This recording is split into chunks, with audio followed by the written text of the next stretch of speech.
Assalamualaikum warahmatullahi wabarakatuh. Kami dari kelompok 5 mempersembahkan video tentang perlindungan konsumen dengan tema pelayanan kesehatan. Selamat menyaksikan.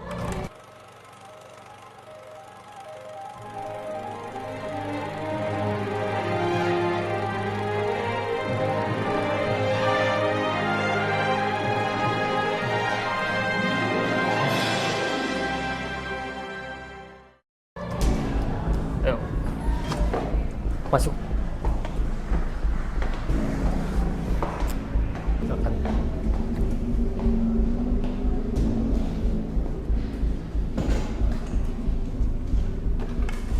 Oke, udah diperiksa ya. Ini obatnya. Nanti tinggal ditebus aja di apotek sebelah.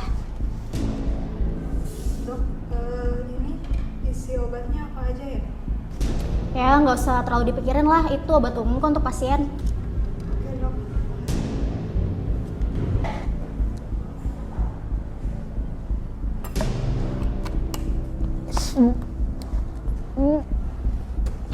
Ya Allah, sakit banget. Nia, kamu kenapa sayang? Ayo kita ke rumah sakit sekarang, ayo kita ke rumah sakit. Jadi obat yang dikonsumsi oleh istri Bapak itu adalah obat penenang, Pak. Nah, obat ini itu harus memiliki riwayat medis.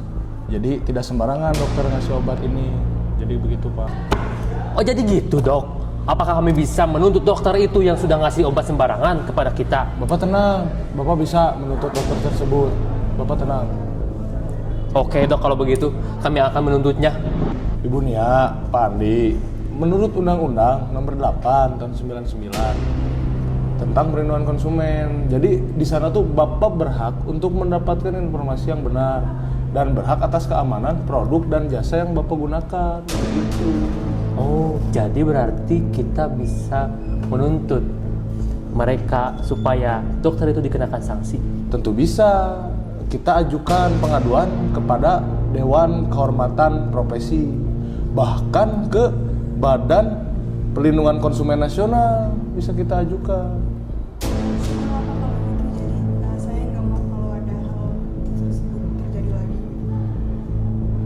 Setiap konsumen, termasuk pasien layanan kesehatan, berhak mendapatkan perlakuan yang adil, transparan, dan bertanggung jawab. Jadi berdasarkan kasus tersebut, kami akan menjelaskan apa itu malpraktik.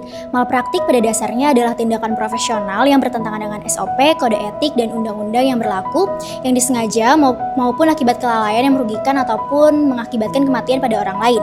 Jadi dalam kasus ini, adanya kelalaian yang dilakukan oleh pelayanan kesehatan yang merugikan seorang pasien. Dalam hal ini, pasien dapat dikatakan sebagai konsumen, merupakan orang yang membayar jasa untuk pelayanan kesehatan. Dasar yuridisnya yaitu pasal 1 ayat 2 Undang-Undang Nomor 8 Tahun 1999 tentang perlindungan konsumen. Yang dimaksud dengan konsumen adalah orang pemakai barang atau jasa yang tersedia di masyarakat, baik bagi kepentingan diri sendiri, keluarga, orang lain maupun makhluk hidup lainnya dan tidak diperdagangkan.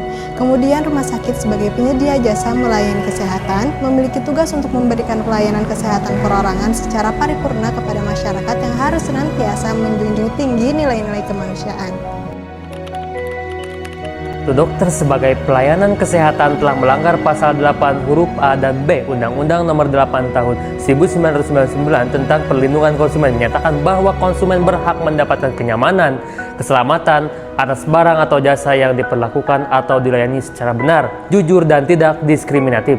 Juga pasal 8 ayat 3 yang menyatakan bahwa seharusnya dapat memberikan informasi yang benar, jujur mengenai kondisi dan jaminan barang atau jasa serta memberi penjelasan penggunaan, perbaikan, dan pemeliharaan.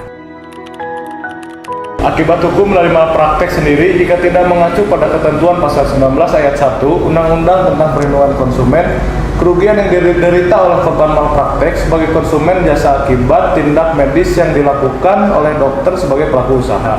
Jasa maka dapat dipenuhi dengan berupa ganti rugi, kemudian berdasarkan pasal 1387 KUHP bahwa yang bersalah itu menimbulkan kerugian pada pihak lain. Pasal-pasal lainnya juga seperti pasal 1371, pasal 58, pasal 36 tahun 2009 tentang kesehatan. Dalam kasus ini, penyelesaian sengketa dapat ditempuh melalui dua jalur.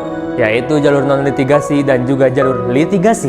Untuk jalur non-litigasi sendiri, para pihak bisa melakukan mediasi bersama seorang mediator, di mana para pihak korban atau pasien dapat melakukan mediasi dengan pihak rumah sakit didampingi oleh seorang mediator.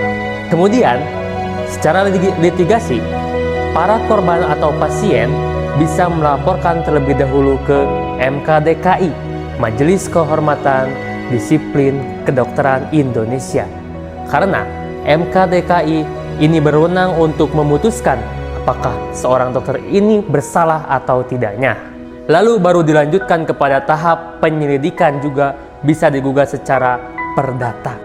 Karena di dalam perjanjian atau perikatan antara pasien dengan dokter, jika ada kesalahan dalam kewajiban suatu profesi, maka dapat dimintai pertanggungjawaban untuk kerugian berdasarkan pasal 1366 KUH Perdata, dan jika ternyata dalam pelaksanaan pelayanan itu ada unsur kesengajaan, dapat dituntut secara pidana.